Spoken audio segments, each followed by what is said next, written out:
Bismillahirrahmanirrahim. Assalamualaikum warahmatullahi wabarakatuh. Teman-teman semua yang berbahagia dari Sabang sampai Merauke. Perkenalkan, nama saya Fahrizal Nasr. Saya akan memandu selama 2 jam ke depan tentang praktik baik pengelolaan pendidikan di 3 negara, yaitu Finlandia, Indonesia, dan Australia. Saya dan teman-teman panitia Hebat Facilitation akan memulai. Sejenak ini akan kita tampilkan terlebih dahulu beberapa pengantar yang akan disampaikan oleh direktur dari Hebat Facilitation. Kemudian kita akan lanjutkan dengan serangkaian kegiatan, yaitu diskusi dan juga presentasi dari masing-masing pembawa narasumber, yaitu ada 3 narasumber yang akan bergabung. Pertama dari Finlandia, kemudian dari Indonesia, dan dari Australia. Untuk memulai, kita simak terlebih dahulu teman-teman semua video yang akan membawakan tentang acara hari ini.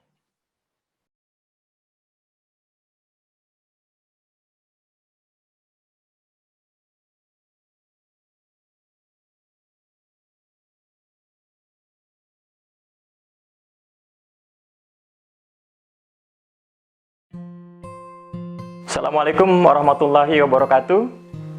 Kita bersyukur kepada Allah Tuhan Yang Maha Esa dan sholawat kepada Rasulullah SAW, di mana pada kesempatan ini kita masih dalam keadaan sehat walafiat di tengah pandemi COVID-19 yang begitu kuat mempengaruhi kehidupan umat manusia di seluruh dunia. Pertama, kami ingin mengucapkan terima kasih dan penghargaan luar biasa kepada para pendukung atau lembaga pendukung kegiatan ini, yaitu Lab School Cibubur, kemudian channel 9.id, dan juga dari Bio Academy. Yang kedua, kami ingin mengucapkan terima kasih kepada 3 narasumber yang dedikasinya sangat luar biasa. Prof. Lisa Taifonen yang sangat berdedikasi tinggi untuk menyebarkan kebaikan-kebaikan pendidikan di Finlandia kepada kita yang ada di Indonesia dan juga di belahan dunia lain.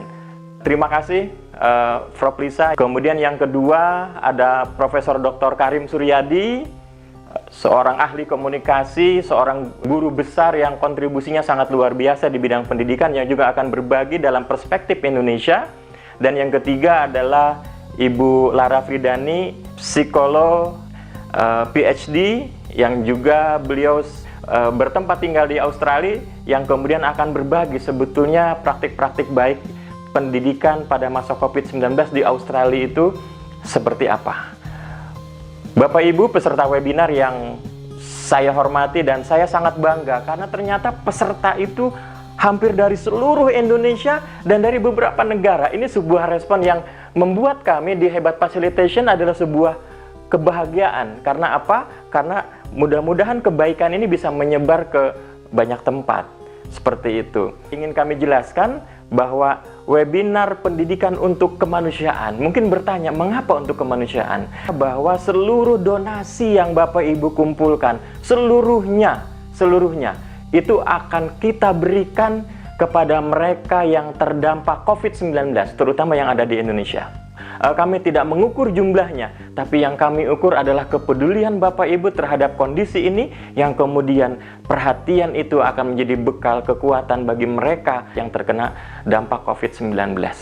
Seminar ini berharap bisa berbagi praktek-praktek baik, yang terutama yang terjadi di Finlandia, karena kita tahu bahwa Finlandia adalah kiblat dari pendidikan terbaik di dunia, kemudian juga dari Australia, dan juga dari Indonesia sendiri. Sebetulnya praktek-praktek baik itu bukan untuk dibandingkan, tapi yang praktek-praktek baik itu kita ambil untuk kemudian kita terapkan pada lembaga kita, pada masyarakat kita. Bapak Ibu yang kami hormati, Hebat Facilitation sangat berharap bahwa silaturahmi ini akan mengubah kita menjadi lebih baik, bahwa silaturahmi melalui kegiatan seminar ini akan membuat kita mempunyai perspektif yang baru tentang pengelolaan pendidikan dengan tetap semangat untuk mengarungi, untuk menghadapi COVID-19 ini. Dan sebagai lembaga pendukung utama, kami persilahkan Pak Dr. Asdineri dari Lab School Cibubur untuk menyampaikan sambutannya. Assalamualaikum warahmatullahi wabarakatuh. Puji dan syukur kita panjatkan kehadirat Allah Subhanahu wa taala. Pada siang hari ini kita semua sehat dalam rangka mengikuti seminar internasional. Saya Dr. Asdi Neri SPOG mendukung pelaksanaan seminar internasional ini dalam rangka menyebarkan praktik baik pengelolaan pendidikan di era pandemik COVID-19. Lab School berharap dapat terus berkontribusi baik dalam lingkup nasional maupun internasional. Alhamdulillah, sekolah kami dipilih oleh pemerintah Prancis sebagai satu-satunya sekolah di Indonesia untuk menyelenggarakan jalur pendidikan lanjut ke Prancis, sehingga anak-anak SMA Lab School Cibubur program France Track dapat berkuliah langsung di universitas negeri ternama di Prancis dengan beasiswa pemerintah Prancis. Semoga seminar ini bermanfaat. Wabillahi taufik wal hidayah. Wassalamualaikum warahmatullahi wabarakatuh. Terima kasih Pak Dokter, Bapak Ibu serta narasumber yang sangat luar biasa. Dengan mengucap Bismillahirrahmanirrahim, seminar internasional ini kita buka. Semoga Tuhan Yang Maha Kuasa memberikan kekuatan kepada kita semua untuk mengikuti dan melakukan yang terbaik untuk bangsa dan negara. Assalamualaikum warahmatullahi wabarakatuh.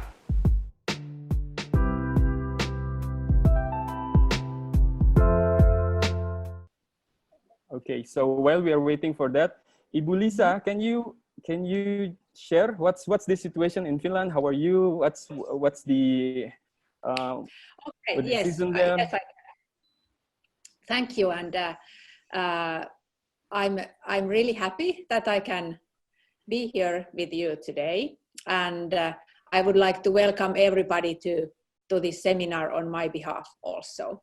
And regards from Finland, of course. It's morning here. Sun is shining and we are having spring, which means that summer holidays are soon starting. And of course, what is interesting to everybody is that our school children went to school today, this morning. So schools has opened about 1 hour ago. Oh, wow. Yes. Yes, so now I can see my slides, and I hope that everybody else are also able to see.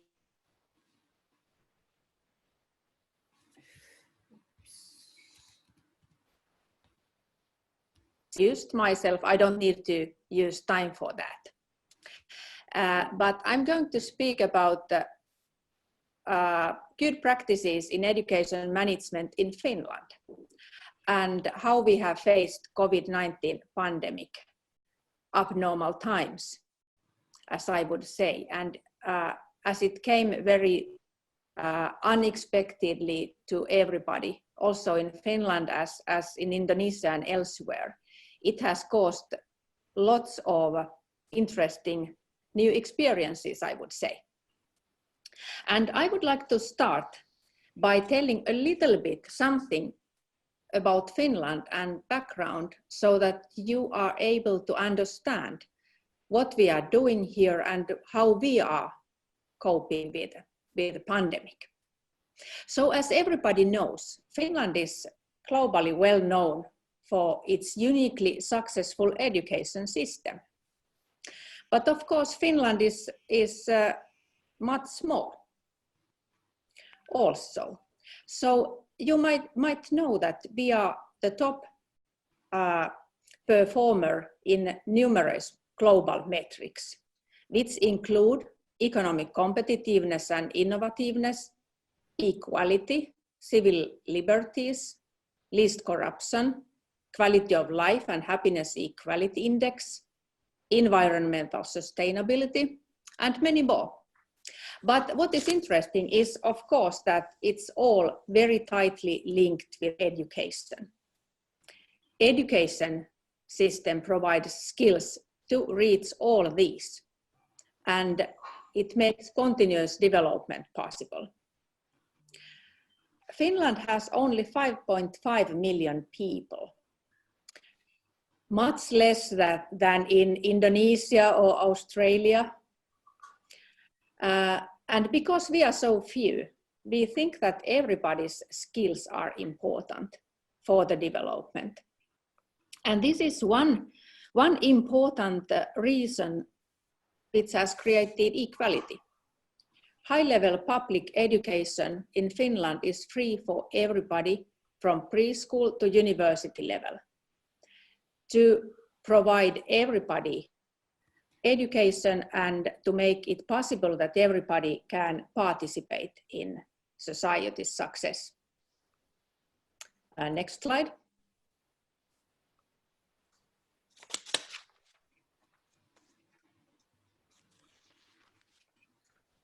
Then something about our schools. You can see the normal classroom during the pandemic times. Teacher is there, but nobody else.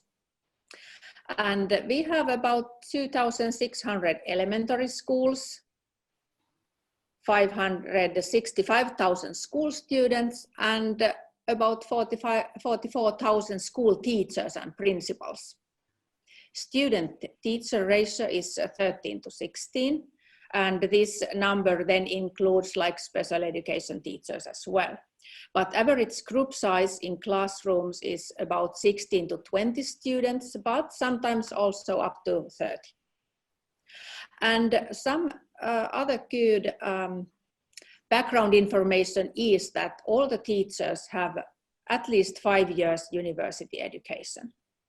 And education is free for all. We don't have hardly any private schools, and especially free meals for all school students are free since 1948 already. And this is something that tells also something from our society. And I'll come back to that also when we are thinking about how we are coping with the pandemic. Okay, next slide.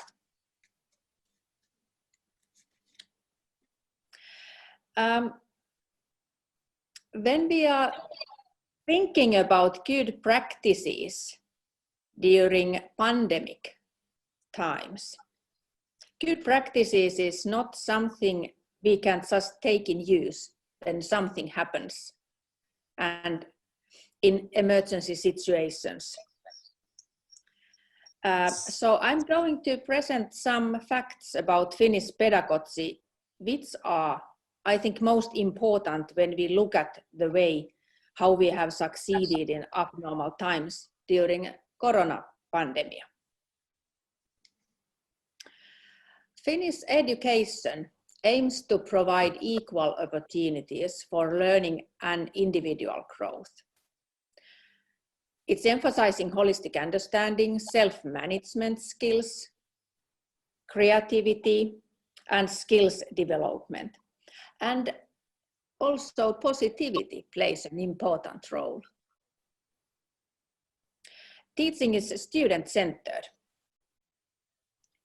which means that it's based on individual development and confirming self-confidence.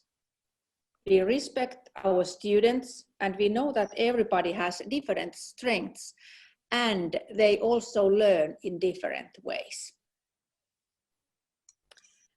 And the teachers are looking for and strengthening the good characteristics of each student.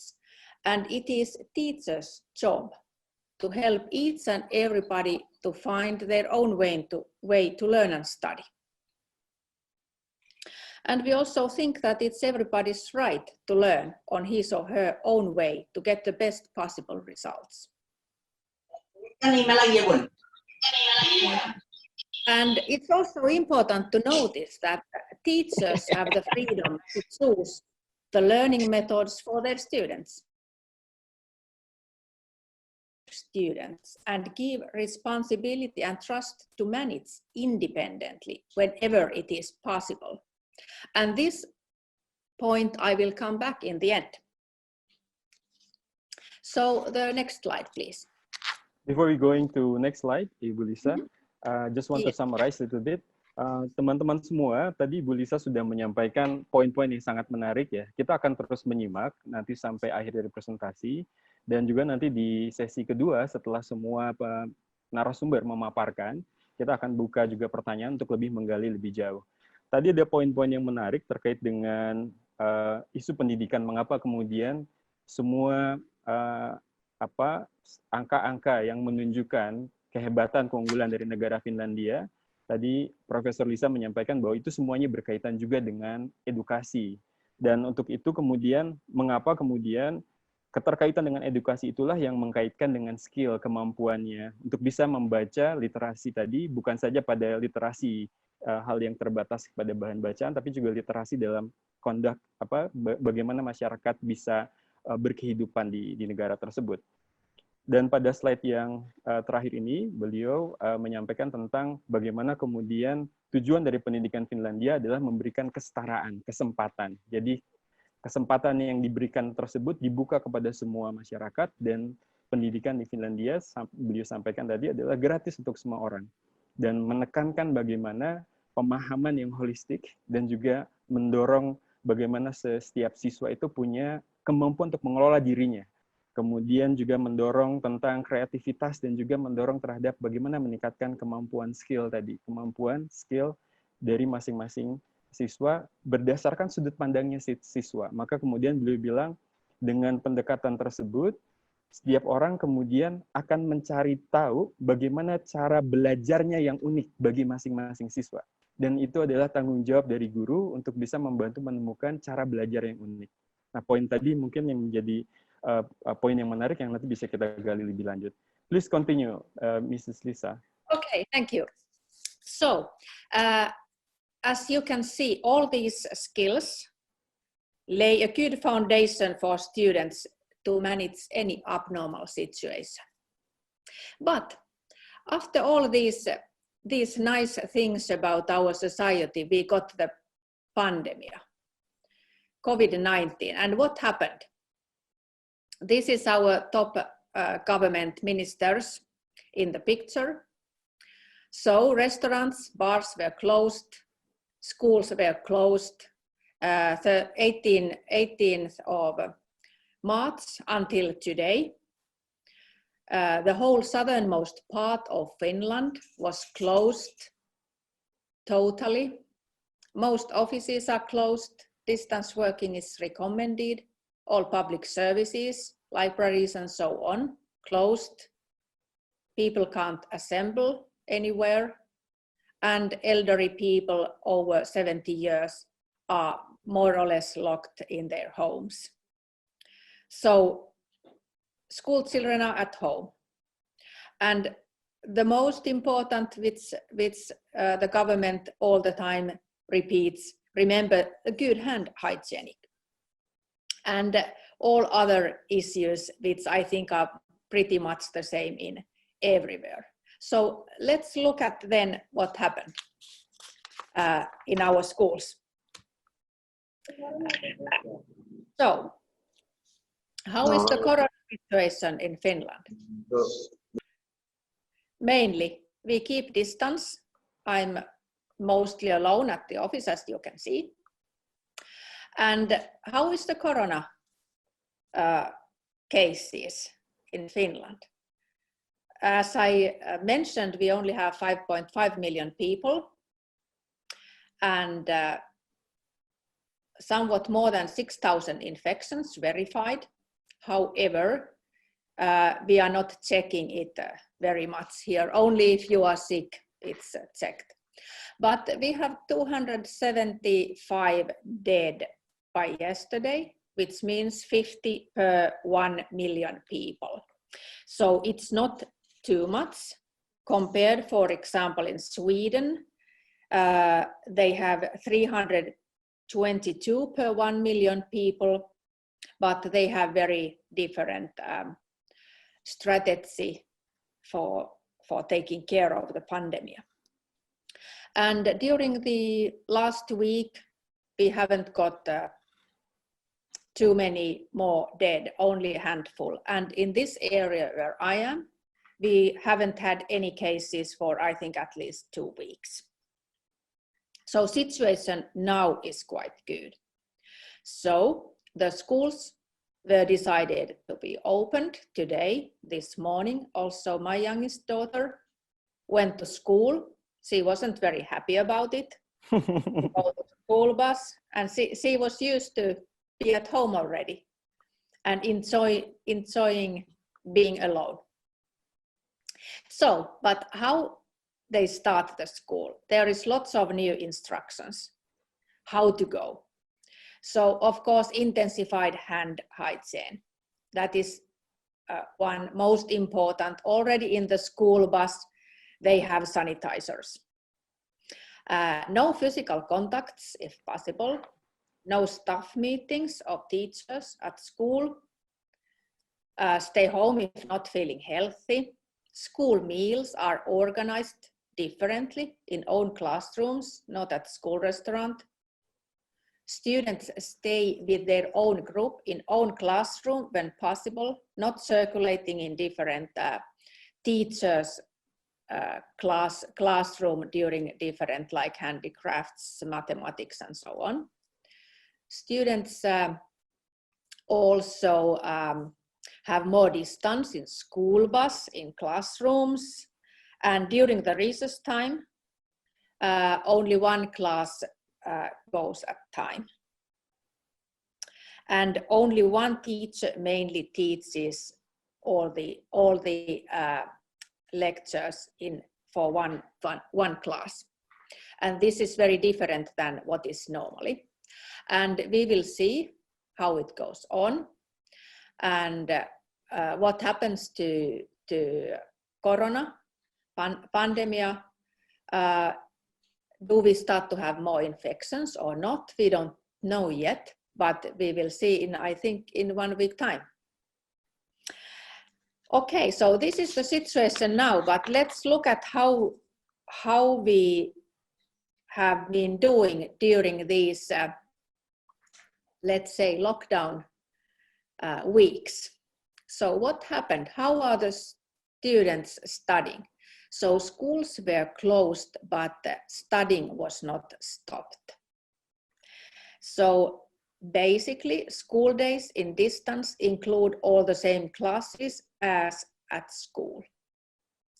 So in these pictures, you can see how it was earlier in the classroom, but now alone at home with computers or mobile phones.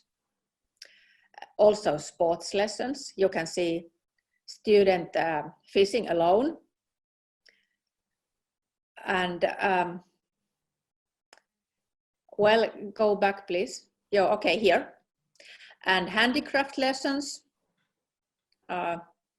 One slide back, please. Okay, yes. Here you can see also handicraft lesson at home. It's actually my daughter who is doing some willow crafts outside at my home. So they got many different types of tasks from teacher, not only writing and doing mathematics with computers and so on, but all kind of outdoor activities also. Okay, next slide.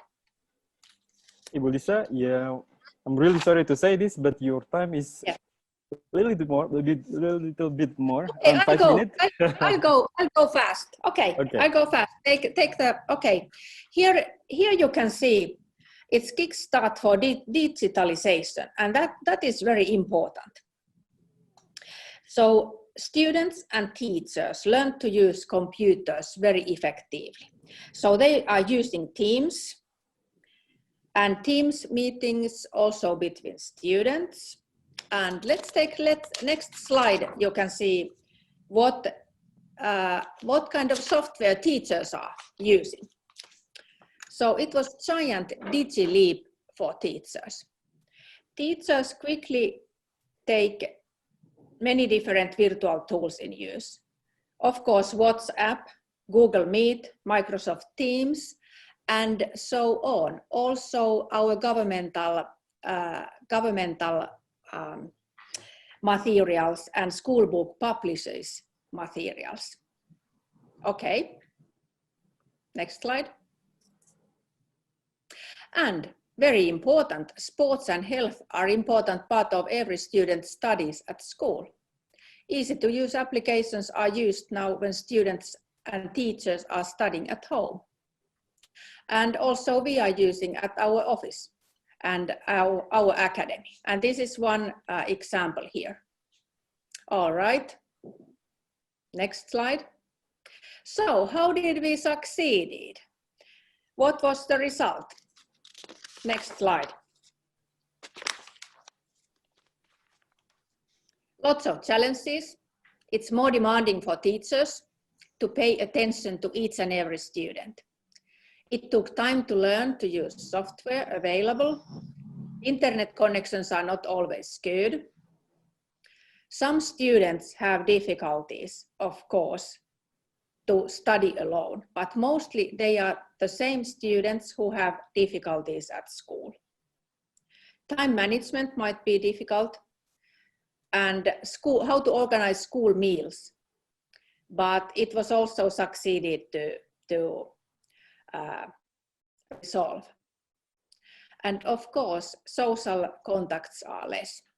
But what are the advantages? This is important because in Finland it was noticed that actually distance learning is very effective for many students. More freedom to choose the time when you are doing the exercises. It's much easier to concentrate. They can sleep longer. Students especially like that. So many students get better results. And cooperation between school and parents is more intensive and natural. And parents are much more aware what school days include. So parents have been happy, but students are mostly willing to go back to school. So lessons to learn. What is important for succeeding in abnormal and changing situation? How to develop our education to be more resilient. Next slide. Which is then also the last slide. Why did we succeed pretty well? We have the motivated teachers who are well trained. And students, they have self-management skills and discipline, self-confidence and positivity, creativity, problem-solving skills, critical thinking, and sufficient technical skills. So these are what we need and how our education should be. So self-management skills for students.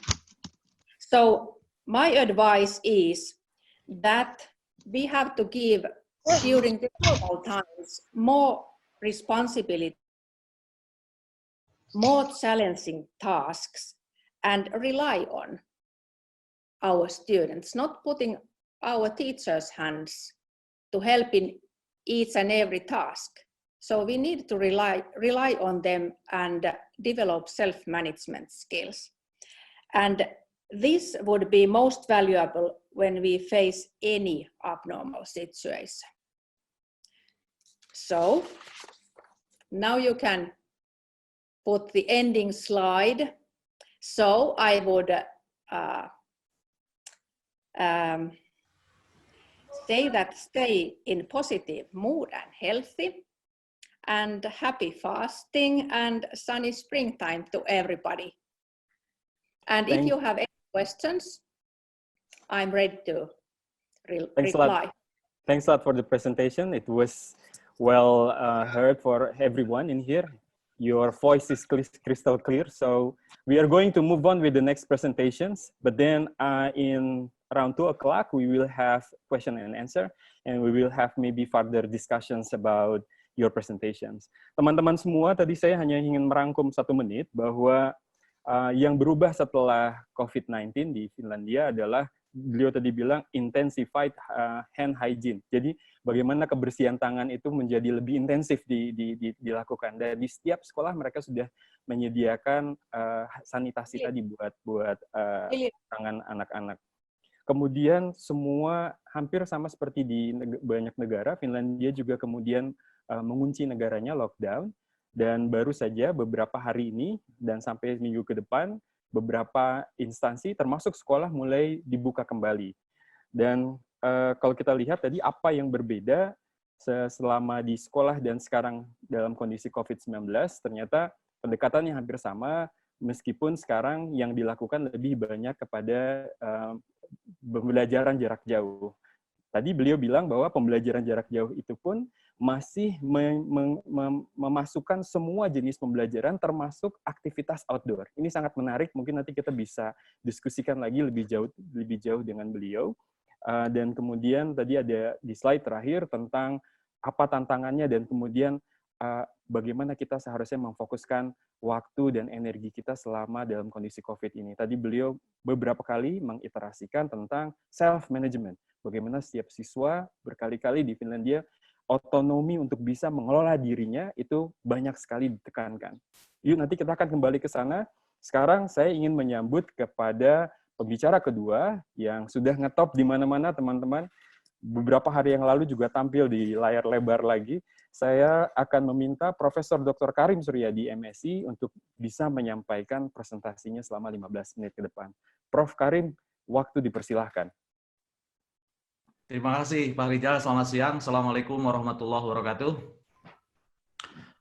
Pertama-tama saya mengapresiasi langkah cerdas yang diambil oleh Hebat Facilitations, karena seminar ini bukan hanya membahas pendidikan, tapi juga mengusung semangat kemanusiaan.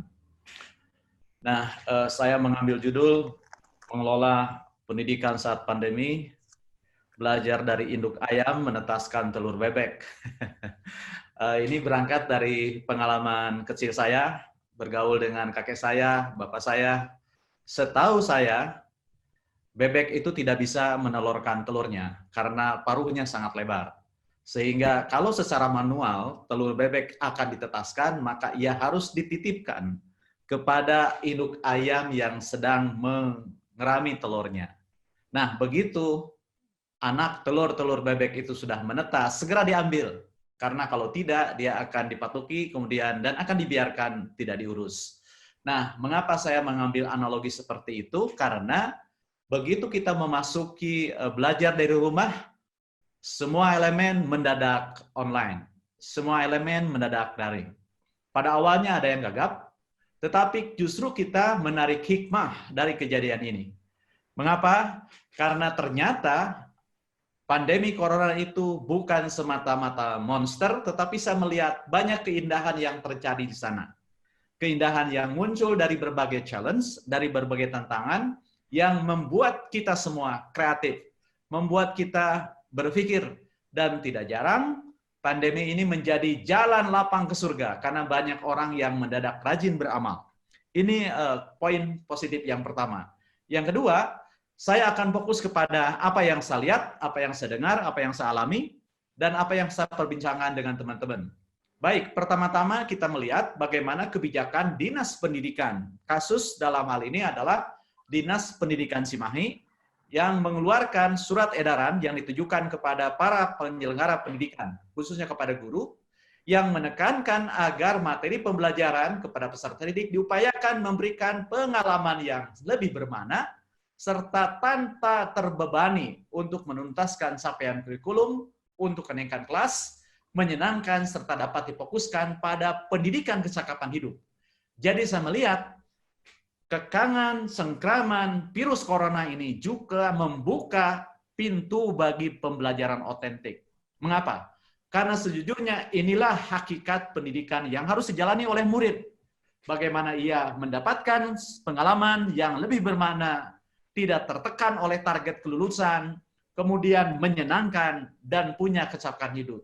Dan ini menjadi best practice pertama yang kita amati yang diambil oleh pemerintah daerah. Kemudian yang kedua, karena murid sehari-hari di rumah, dan itu tidak mudah bagi keluarga yang punya 2 atau 3 anak-anaknya yang harus sekolah, yang biasa sekolah tapi kemudian di rumah, Tapi pengalaman ini adalah mengembalikan rumah, mengembalikan keluarga sebagai pendidikan yang pertama. Kita melihat orang tua, khususnya ibu-ibu, begitu terlibat menjadi guru, menciptakan sebuah model, pendekatan agar anaknya mau belajar. Kemudian belajar dengan bimbingan orang tua ini juga mendidik anak-anak jika butuh bantuan harus membicarakannya dengan sopan. Jadi poin kedua adalah mengembalikan rumah sebagai sekolah pertama yang harus dijalani, yang harus diperankan. Dan ini berjalan. Meskipun ada efek sampingnya, saya dengar di beberapa sekolah swasta yang biasanya SOP-nya mahal, ibu-ibu protes kalau harus membayar dengan harga yang sama. Mengapa? Wong saya yang jadi guru, kenapa saya harus bayar semahal itu? Jadi artinya apa? Artinya pada hari-hari biasa mengapa mereka mau membayar berapapun yang dipungut? Mereka mau membayar karena apa? Karena mereka akan dapatkan semuanya dari sekolah. Sehingga begitu pandemi ini datang, orang tua ditegur, "Hei orang tua, sesungguhnya kaulah tetap guru yang pertama dan utama tanpa kecuali." Ini pelajaran kedua. Kemudian membangun keterampilan multiliterasi. Mengapa? Nah, karena ketika anak di rumah, dia diberani berbagai tugas, berbagai program, dan dia bisa melakukannya sesuai dengan apa yang dia mau. Jadi, selain multiliterasi, justru kita mendapatkan sistem penghargaan yang tinggi terhadap individualitas anak itu justru pada masa pandemi. Jadi program belajar menjadi sangat customized, karena meskipun tugasnya sama, tapi anak-anak akan melakukan sangat kontekstual. Jadi misalnya bukan hanya mengakses gawai, melakukan pembelajaran daring, tapi juga belajar etika online. Misalnya anak-anak diberikan tugas oleh guru PKN tentang bagaimana sopan santun, membantu orang tua, tapi dia memilih menyulam sesuatu yang tidak pernah dia lakukan sebelumnya. Ketika ditanya mengapa menyulam yang dia pilih, karena ketika menyulam, dia dilatih untuk berpikir cermat, konsentrasi penuh sejak memasukkan benang ke dalam jarum, hingga tarikan-tarikan yang harus dia lakukan. Ini yang ketiga. Selanjutnya, bagaimana menciptakan pembelajaran yang kontekstual, yang dilakukan oleh beberapa guru bidang studi. Misalnya guru matematika menugaskan anak-anak mengukur barang di rumah, meskipun ada pertanyaan yang tak terjawab ternyata oleh gurunya, oleh orang tuanya. Ini muncul dari pengakuan seorang teman. Misalnya kalau seorang anak bertanya kepada bapaknya, kalau materi tentang sinus kosinus itu tangen itu apa sih Pak? Katanya. Bapaknya tidak bisa jawab, lalu dia bilang untuk mengukur kasur kali gitu ya. Nah, ini salah satu keunikan, tetapi apapun yang terjadi, belajar sangat kontekstual. Kemudian sains, belajar cara menghemat listrik, karena online, serba di rumah, makin banyak menggunakan listrik. Kemudian juga bahasa Indonesia, bahasa Inggris, bagaimana membuat video yang untuk diupload. Bahasa Indonesia juga memberikan tulisan untuk dipublikasikan, dan bahasa Sunda misalnya, bagaimana berbicara dengan orang tua menggunakan unak usuk basa. Kemudian juga memberikan ruang yang sangat luar biasa bagi murid untuk belajar membangun keterampilan hidup.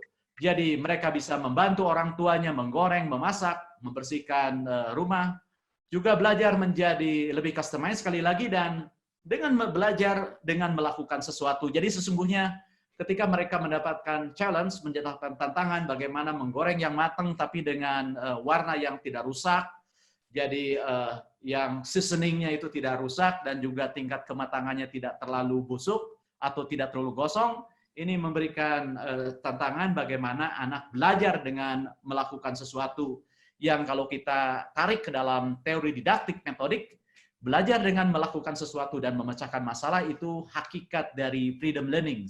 Jadi konsep merdeka belajar yang di-announce oleh Pak Menteri beberapa yang lalu sebenarnya sudah ada di dunia pendidikan sejak tahun 80-an. Nah, kemudian belajar di rumah juga memberikan kesempatan yang luar biasa untuk bermain bersama keluarga. Karena sesungguhnya dunia anak-anak adalah dunia bermain. Dan hidup kita sebenarnya kan hidup bermain-main dan bersendagurau saja.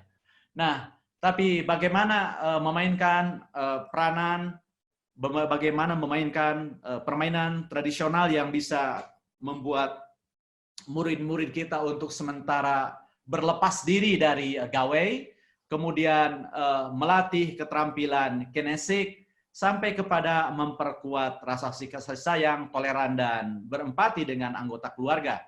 Kemudian selanjutnya, ini yang saya dengar dari para kepala sekolah, tantangan ini memberikan sebuah bahan pemikiran bagi mereka tentang bagaimana menjadikan sekolah ini lebih inovatif. Khususnya bagaimana membuat semua orang belajar teknologi baru untuk memastikan anak belajar dengan baik. Karena yang biasa, misalnya Zoom, Google Meet, kemudian ada spot, ada sepada di kampus ya, sesuatu yang dianggap mewah, tapi sekarang menjadi tuntutan dan dipaksa dengan keadaan ini persis seperti kita belajar dari apa bedanya antara Twitter dengan WhatsApp. Ketika kita mengirim pesan melalui WhatsApp yang tidak terbatas, maka kita tidak berdisiplin dalam memilih kata-kata. Dan ketika kita memilih pesan, mengirim pesan dengan Twitter sangat dibatasi, 140 karakter, maka kita akan dibuat lebih disiplin. Demikian pula dalam hal pemilihan media ini. Kemudian mencari agar monitoring psikologi akan tetap terjaga. Karena ketika saya tanya kepada murid-murid, apakah Anda senang dengan belajar di rumah? Dia bilang, senang, katanya. Kenapa senang? Karena bisa lebih santai, bisa sambil mengerjakan tugas di kamar tidur, gitu. Tapi saya tanya, apakah Anda tidak bosan? Mereka jawab langsung. Sebelum pertanyaan selesai, langsung dijawab, bosan. Kenapa bosan? Karena tidak ketemu teman-teman, dan kadang-kadang tugasnya agak susah, dan ibu bapak tidak mengerti bagaimana mengerjakan tugasnya, karena tidak ada bantuan guru, dan dia harus terpaksa berkomunikasi dengan gurunya melalui WhatsApp dan lain-lain.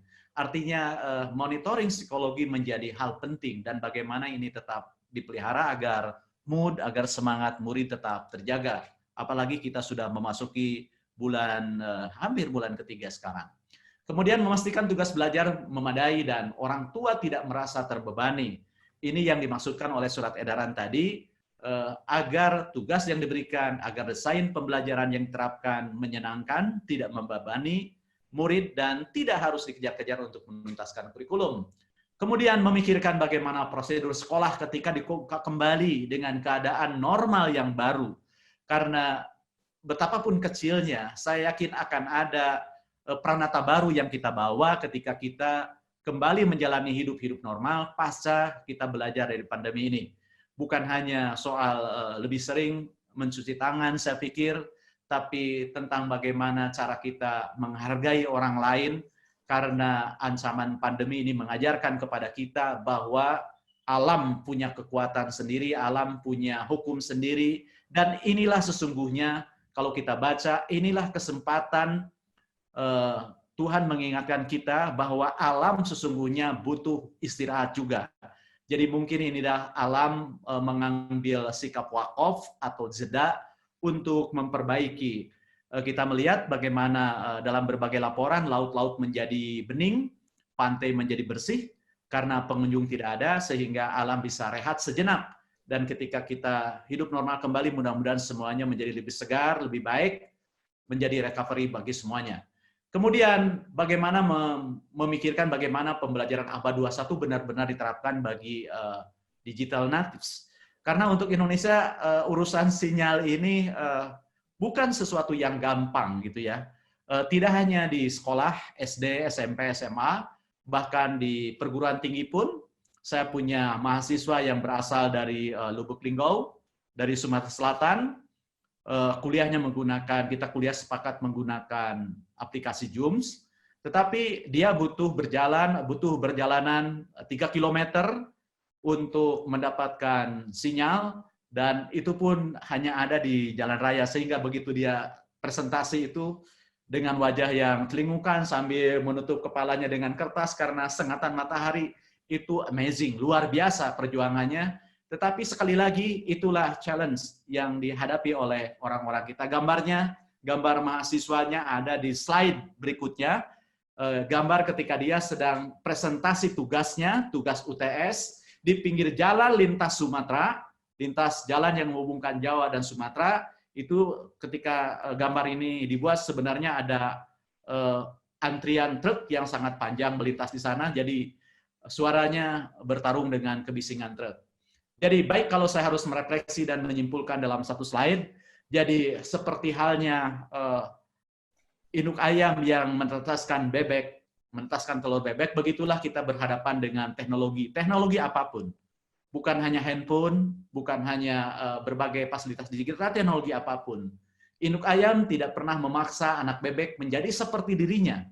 Begitu telur-telur itu ditetaskan, dia akan dibiarkan pergi mencari habitatnya dan mengikuti nalurinya.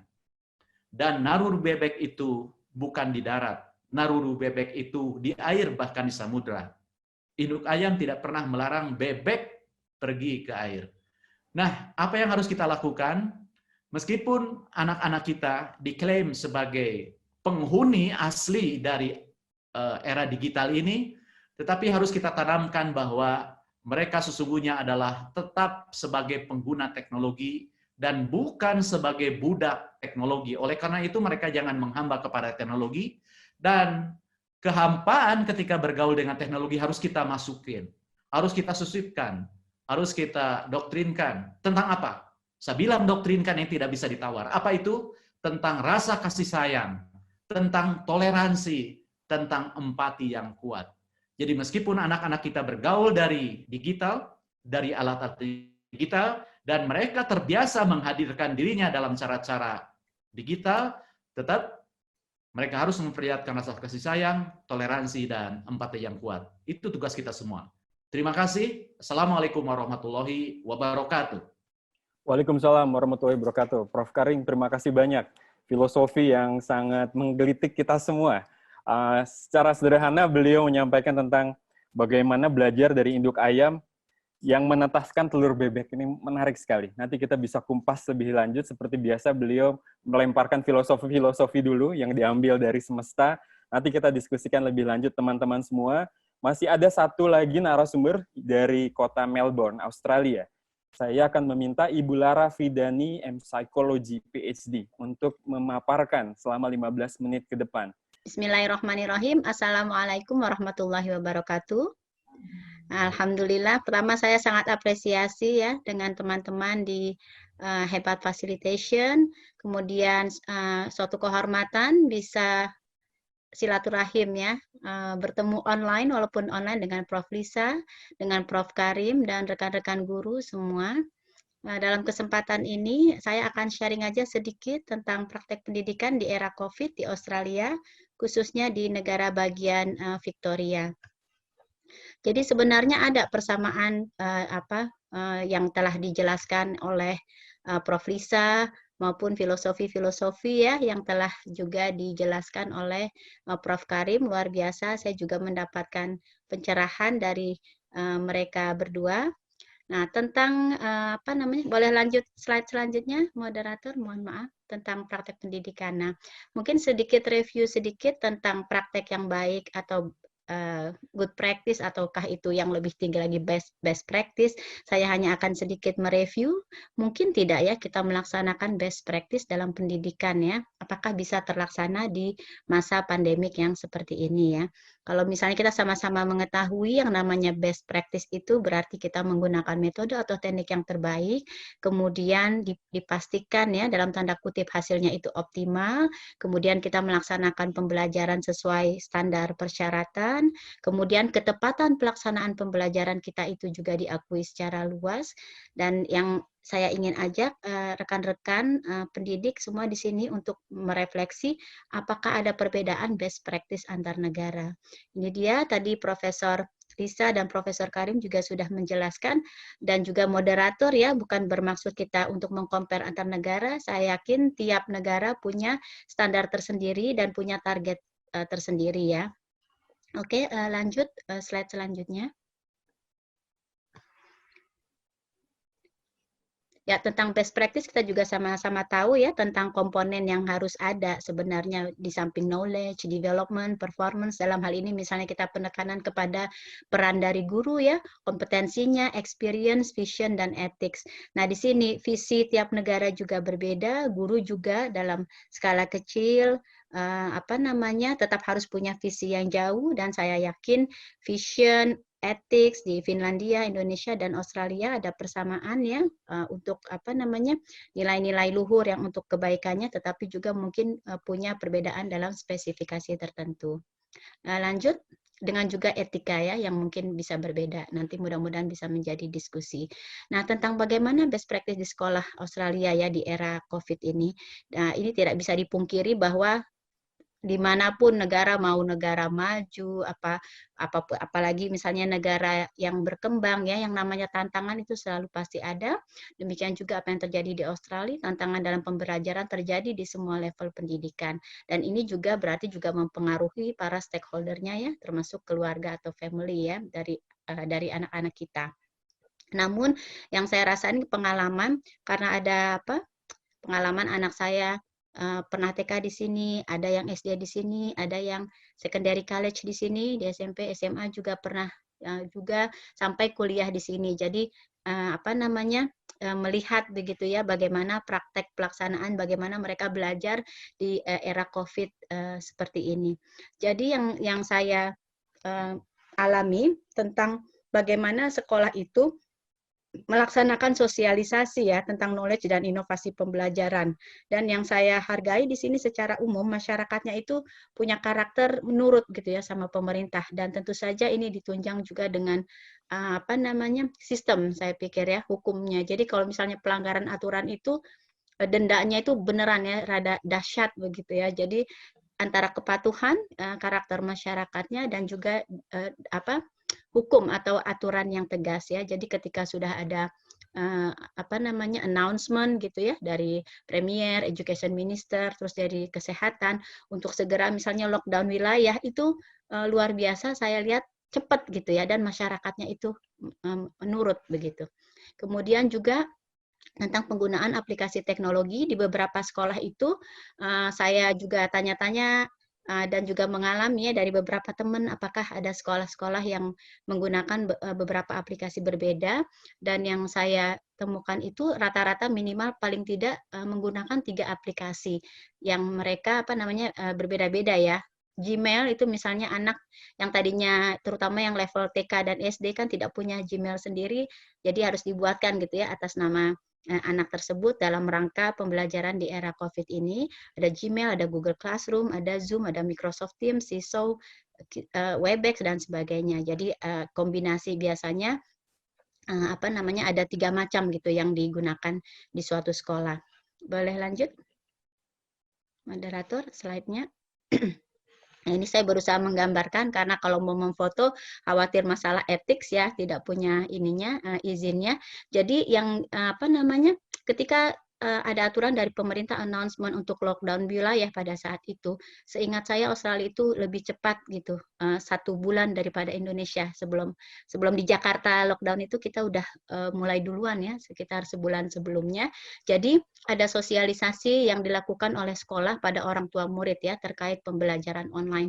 Di sini saya sangat apresiasi ya apa yang mereka lakukan, karena ketika guru mengontak orang tua untuk membuat appointment, mereka akan mensosialisasikan bagaimana mereka akan membuatkan misalnya Gmail buat anak-anak murid, kemudian mereka akan membelajarkan orang tua tentang penggunaan Google Classroom, misalnya penggunaan Zoom, kemudian Adobe Scanner gitu untuk men-scan tugas-tugas daripada siswa kita. Itu bukan guru menjelaskan terus langsung ke banyak orang tua murid, tidak. Jadi setengah jam misalnya 3 orang tua, setengah jam 3 orang tua begitu, sehingga setengah jam itu kita benar-benar belajar, tanya jawab ya, interaksi lewat online dengan gurunya tentang penggunaan aplikasi tersebut. Karena tidak bisa dipungkiri ada juga orang tua yang mungkin sudah lama misalnya tidak membuka komputer misalnya, tidak pernah berzoom ria gitu, tidak pernah menggunakan Google Classroom. Dan ini memang sangat dirasakan cukup membuat sibuk ya, nervous juga ya secara psikologis. Saya yang berperan juga misalnya sebagai dosen udah hampir setahun misalnya sebelum terjadi COVID juga sudah menggunakan Zoom. Tapi ketika kita harus tetap menjalankan peran kita misalnya sebagai pengajar, kemudian kita juga harus membagi waktu kita untuk mengurusi anak-anak sekolah, itu juga sempat nervous gitu. Maksudnya secara psikologis terganggu. Belum lagi aplikasi-aplikasi yang berbeda yang harus kita pelajari. Nah, tidak terbayangkan jika ada orang tua, misalnya dia ibu rumah tangga, yang jarang menggunakan teknologi, itu cukup berat. Tapi yang kami rasakan di sini luar biasa ya, pihak sekolah itu berusaha memberikan service of excellence lah ya kepada orang tua. Pokoknya jangan khawatir kalau misalnya ada beberapa hari masih kesulitan menggunakan Adobe Scanner, nggak ngerjain tugas tidak apa-apa begitu. Jadi seringkali apalagi di minggu-minggu pertama guru itu berusaha membuat orang tua itu tidak panik. Jadi kita jalanin bersama, ini menjadi tugas bersama, tantangan-tantangan bersama dan sebagainya. Boleh lanjut slide-nya, moderator? Ya, ini juga tentang saya hanya ingin menggambarkan ya tentang praktek pendidikan di era COVID tadi ya, bagaimana kita belajar pembelajaran online tadi oleh Prof. Karim, Prof. Lisa juga dijelaskan bagaimana tentang misalnya di rumah tangga itu punya anak TK, punya anak SD, SMP semuanya. Nah, ini juga luar biasa ya diatur sama sekolah. Jadi ada yang misalnya di rumah cuma punya laptop 1. Anaknya ini di sekolah yang berbeda atau di sekolah yang sama, tetapi kan punya jadwal-jadwal tersendiri. Nah, mereka ini, keluarga ini bisa menjelaskan kepada pihak sekolah bagaimana nih kalau misalnya setiap jam 9 pagi anak saya harus begini. Nah, itu kemudian dimudahkan, dicari cara gitu untuk bisa memberikan yang terbaik gitu, tidak tidak mempersulit siswa. Karena apa yang terjadi di sini teman-teman sekalian, seperti anak saya misalnya yang level SD ya, juga teman-teman di sini, itu mereka aplikasi online itu bisa sehari 3 kali sampai 4 kali. Jadi jam 9 pagi, setengah jam, kemudian nanti misalnya jam 11 atau 11.30, setengah jam, nanti ada lagi yang jam 2, begitu. Bahkan ada lagi juga kalau seminggu sekali itu sore, social time gitu. Social time itu mereka nonton film bersama, gitu, bergabung. Jadi benar-benar kebanyakan anak murid lah yang lebih mendominasi gitu ya, mau film apa terus ditonton bersama. Jadi saya rasakan di sini memang tidak sekompleks kontennya itu seperti di Indonesia gitu. Jadi bisa lebih fleksibel secara psikologis, juga bisa nggak terlalu takut ya. Kalau saya dengar cerita beberapa orang tua murid di Indonesia, aduh tugas ininya kayaknya kontennya juga cukup berat. Nah, di gambar yang tengah ini juga teman-teman bisa melihat tentang kegiatan olahraga, biasanya jam 9 pagi begitu ya, cuman setengah jam dan mereka tetap di depan laptop itu berolahraga. Dan kemudian juga yang di gambar yang ketiga, ini juga sangat menarik nih yang level SD, saya lihat bagaimana praktek gurunya, misalnya ingin supaya anak ini bergerak. Di sini masih musim gugur, tetap beda ya sama Eropa, agak terbalik gitu, tetapi udah mulai dingin. Jadi gerak itu sangat penting gitu ya untuk memanaskan suhu tubuh. Jadi guru misalnya meminta lewat pembelajaran online, sekarang kamu pergi ke halaman belakang rumah, ambil misalnya kalau ada tanaman yang bisa ditunjukkan, ini kita akan belajar tentang misalnya tentang makhluk hidup, living things dan non-living things gitu. Jadi mereka sibuk lari menunjukkan lagi di depan layar dan sebagainya. Boleh lanjut slide berikutnya, moderator? Ya, terima kasih. Nah, ini juga secara ini kesibukan ibu ya yang memiliki mungkin anak lebih dari 1 dengan tugas-tugasnya, jadi belajar untuk menyeken begitu, gimana menyeken yang sifatnya kontinu, kalau misalnya tugasnya ada berapa lembar seperti apa dan sebagainya. Dan ini luar biasa, saya yakin minggu-minggu pertama itu cukup memberatkan ya bagi seluruh anggota keluarga, tetapi ketika itu ada kerjasama ya dari pihak sekolah, tidak memberatkan, tidak mengerjakan, tidak apa-apa, hari ini nggak bisa coba lagi besok hari, sehingga itu cukup membuat hati lebih tenang. Lanjut, slide berikutnya. Mandilah Mama. Mandi. Ini ada contoh praktek pembelajaran sains ya. Cabenya yang di mana, yang di sini apa yang di sana sih? Primary school ya, lintas kelas ini SD. Kan? Ya, tetapi saya yakin kontennya itu bisa bermanfaat begitu ya untuk level yang secondary college ya, yang SMP, SMA dan sebagainya. Ini linknya karena saya sudah coba sebelumnya kayaknya memakan waktu yang lama sehingga telah di print ke slide berikutnya. Boleh lanjut, Pak? Slide berikutnya. Ya, ini hanya sekedar ini salah satu contoh praktek pembelajaran sains gitu ya dengan menggunakan apa namanya aplikasi online. Jadi ceritanya ini apa namanya ada suatu badan usaha gitu ya yang laboratorium yang dia bekerja itu memberikan servis gitu kepada para customernya melalui research gitu untuk mengetahui seperti apa cara-cara supaya apa namanya tanaman itu bisa tumbuh dengan baik dan optimal. Nah, jadi student nih apa siswa kita itu berperan sebagai researchernya dari badan usaha ini. Boleh lanjut slide berikutnya. Nah, kemudian mereka juga menunjukkan, jadi ini ada email dari para customer, apakah mereka dari pertanian segala macam. Saya ingat di Indonesia sekarang juga lagi ngetren apa namanya ketahanan pangan ya. Nah, jadi di slide ini guru juga menjelaskan bahwa ini ada customer-customer yang pengen bertanya, mereka ingin misalnya nanam tomat atau nanam kacang atau tanam apapun, mereka pengen tahu gimana supaya hasilnya terbaik. Dan badan usaha ini memberikan servis gitu bahwa mereka punya researcher yang akan membantu kondisi seperti apa yang bisa membuat tanaman bisa berkembang dengan baik. Lanjut slide-nya. Bisa next slide ya. Baik, kemudian ini apa namanya ditunjukkan email-email dari customer gitu bahwa mereka itu misalnya ingin menanam tanaman tertentu indoor ya secara indoor kemudian pakai artificial lights terus pengen tahu seperti apa berapa banyak kebutuhan cahaya dalam sehari bisa nggak tolong kamu memberikan research-nya dan ditunjukkan kepada kami. Lanjut. Nah, kemudian ini juga mereka udah menyepakati baik nanti kita akan melakukan eksperimen untuk memutuskan ya kondisi yang seperti apa yang bisa membuat tanaman bisa tumbuh dan berkembang dengan baik. Lanjut.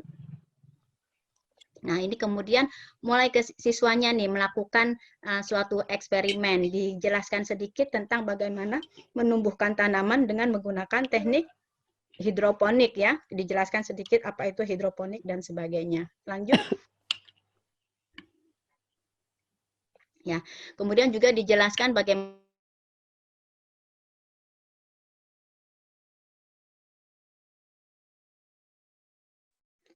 ya, ada beberapa faktor ya yang bisa mempengaruhi pertumbuhan suatu tanaman sehingga mereka akan melakukan apa namanya semacam fair test gitu ya dan akan ada variabel yang akan dikontrol gitu. Lanjut. Lanjut apa slide berikutnya? Ya, dijelaskan kontrol variabel. Oke, baik. Kemudian di sini tunjukkan ada beberapa tanaman, begitu yang akan ada yang menjadi kontrol, ada yang tanaman 1, 2, 3, 4. Kemudian nanti akan dilihat bagaimana diatur nitrogennya, temperaturnya, kemudian tata cahayanya, begitu ya. Berapa banyak dibutuhkan, intensifnya seperti apa, dalam waktu berapa lama dan sebagainya. Nah, di sini kemudian siswa diminta untuk melakukan research, kontrol dan sebagainya. Lanjut slide berikutnya. Bu Lara, mohon maaf, 3 menit lagi kalau 3 menit, oke. Lanjut aja ya. Slide berikutnya, baik ini contoh yang apa ada tanaman yang dikontrol dan tidak. Ya, lanjut lagi.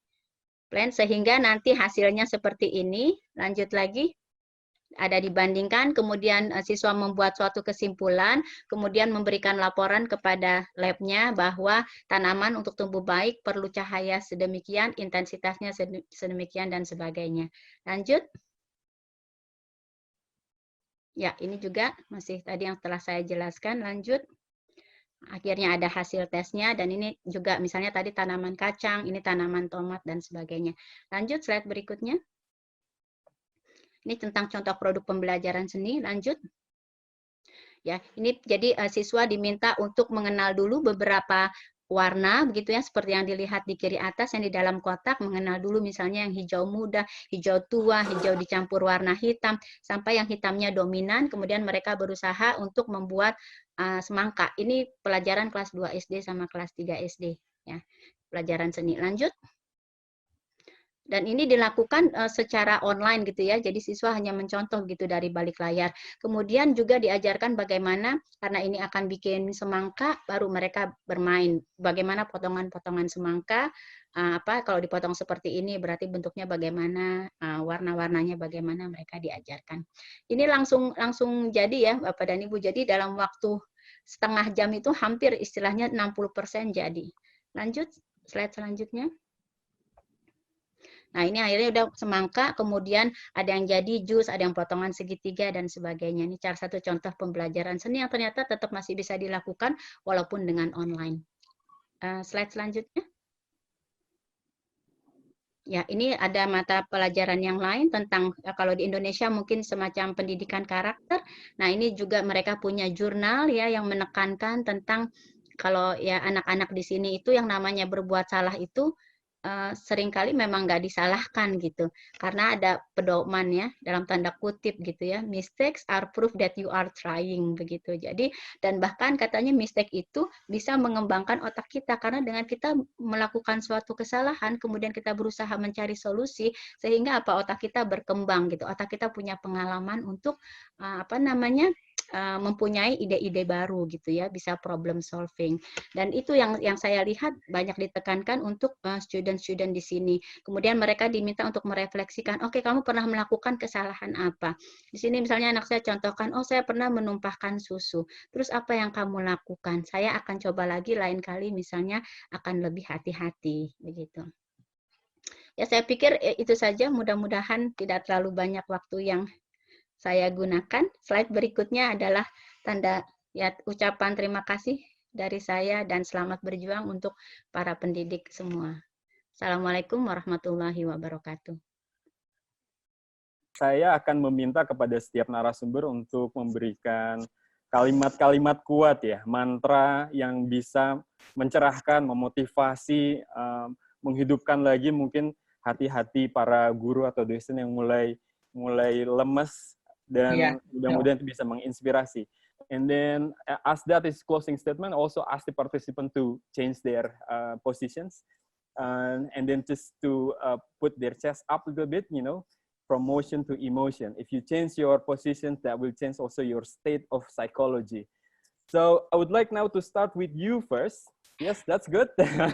Everyone, okay.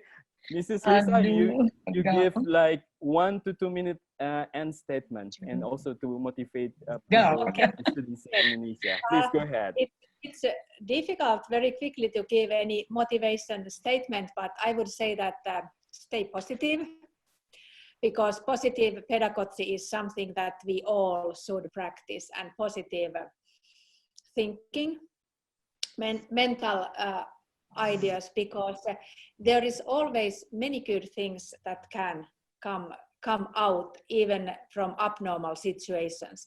And as I told, it's most important to teach our students to be as independent as possible, and that means self-management skills, which brings self-confidence as well. And it's important for students, but for teachers as well. Independent teachers are creative and positive, so keep in that way and stay healthy. Thank you very much. That was wonderful remarks at the end. Teman-teman tadi semua, Ibu Lisa bilang tentang stay positif, tetaplah positif di dalam kondisi seperti ini, dan secara pedagogi, positif pedagogi pun menjadi penting. Bagaimana setiap siswa menjadi independent learners, katanya, menjadi siswa-siswa yang merdeka belajarnya, seperti yang Mas Menteri sebutkan beberapa kali. Dan kita juga kemudian dia mendorong untuk membangun bagaimana skill self-management buat murid-murid kita di sekolah. Dan bukan hanya itu menciptakan percaya diri kepada para murid, tapi juga untuk para independent teachers, itu membuat mereka menjadi lebih kreatif dan lebih banyak mengeluarkan energi positifnya. Baik, itu sedikit summary dari Ibu Lisa. Sekarang saya minta Prof. Karim, Prof. pencerahan dan kata-kata closing-nya. Ya, ada dua hal. Yang pertama, kita belajar banyak hal ya dari keterbatasan ini. Jadi ternyata kita tahu banyak perilaku baik yang kita tunjukkan justru kita ketika berada di tengah kesulitan. Jadi jangan menyerah dengan keadaan yang terbatas, sebab ternyata keterbatasan itu adalah sumber kreativitas. Itu yang pertama. Yang kedua, sekali lagi saya mengingatkan dengan rendah hati bahwa dengan atau tanpa teknologi, ada baiknya kita belajar dari induk ayam yang menetaskan telur bebek. Dia tidak pernah pamrih, dan tidak pernah memaksa anak-anak bebek yang ditetaskannya itu untuk mengikuti apalagi menjadi dirinya. Induk ayam hanya membantu telur-telur bebek itu menetas dan kemudian mengarahkan untuk menemukan jalannya sendiri sesuai dengan nalurinya, sesuai dengan kemampuan murid. Jadi kita hanya menjadi penetas saja, membantu murid menemukan jalan terbaik yang dia yakini. Terima kasih. Terima kasih Prof. Karim. Kayaknya akan jadi buku itu dari induk ayam. Terima kasih banyak. Itu sangat menarik sekali buat kita semua. Terakhir saya minta Ibu Lara dan doanya mungkin ini sambil nanti sebentar lagi berbuka puasa kepada kita. Ya, saya ingin pertama mengingatkan diri saya sendiri ya, dan kemudian mengajak teman-teman, rekan-rekan pendidik di sini, mari kita meluruskan niat kita ya, dengan profesi kita, jangan sampai profesi kita itu melenceng gitu dari niat yang baik begitu ya. Kemudian kita berusaha maksimal, kita luruskan niat, kita berusaha maksimal mengerjakan sesuai dengan bidang kita masing-masing dan coba untuk menyebarkan ilmu yang bermanfaat sehingga mudah-mudahan negara kita menjadi negara yang berkah ya untuk semua. Amin. Keren, keren. Terima kasih banyak. Hari ini penuh dengan positif. Positivity is a great power, tadi Ibu Lisa juga bilang. Kita merasakan sekali ya. Positivity is a great power. Ya. It's a great power. Teman-teman yuk, mudah-mudahan kita bisa resapi ini. Hari ini pertemuannya nggak ada keluh kesah, udah berubah menjadi energi positif semuanya. Dan semoga energi positif ini adalah tujuan barunya untuk Indonesia, menjadi inspirasi untuk menuju sebuah perubahan. Kita yakin semua bayi terlahir dengan kemampuan belajar yang super. Bagaimana menemukan cara belajar, cara belajar, membantu mereka menemukan itu. Dan seperti Prof. Karim bilang tadi, bagaimana induk ayam bisa memfasilitasi anak bebek tadi, bisa menetas. Dan mudah-mudahan pamrihan kita semuanya diberikan diberikan semuanya pahala dari Allah Subhanahu wa taala, diberikan keberkahan kepada kita semua. Untuk menutup, saya ingin meminta kepada Kang Deden untuk memberitahukan kepada kita hasil sumbangan yang kita kemudian telah berhasil kita kumpulkan. Dan ini rencananya akan kita dedikasikan sepenuhnya untuk teman-teman yang terdampak dengan COVID-19. Silahkan Kang Deden. Terima kasih Pak Rizal, Bapak Ibu narasumber, thank you very much Prof. Lisa, Prof. Karim, dan Mbak Lara. Luar biasa pertemuan yang sangat efektif pada siang hari ini. Terima kasih kepada semua peserta antusiasmenya. Terima kasih kepada seluruh tim hebat yang ada di belakang layar yang mensupport seluruh kegiatan ini. Tepuk tangan untuk semuanya. Luar biasa. Baik, sesuai dengan janji di awal pembukaan tadi bahwa seluruh donasi peserta dan juga donasi narasumber selama kegiatan ini, semua kita peruntukkan untuk kemanusiaan menghadapi COVID-19. Bapak Ibu semuanya, total donasi yang terkumpul kegiatan seminar internasional untuk kemanusiaan sebesar Rp12.341.160. Alhamdulillah. Kami ucapkan terima kasih kepada semua donatur dan juga kepada narasumber yang sudah sangat luar biasa, dan banyak chat yang menyatakan bahwa moderator seminar kali ini sangat luar biasa. Terima kasih Bang Rizal dari Hebat Facilitation. Bapak Ibu, Hebat Facilitation selalu mengedepankan prinsip positif melalui pendekatan appreciative inquiry dalam semua kegiatan, termasuk seminar-seminar seperti sekarang. Untuk itu, kami mengucapkan terima kasih dan mohon maaf, setelah ini kita akan berfoto, karena foto itu akan menjadi bukti keikutsertaan kita semua dan akan berdampak terhadap sertifikat yang nanti akan Bapak Ibu terima. Yang kedua, video silakan teman-teman diaktifkan videonya ya.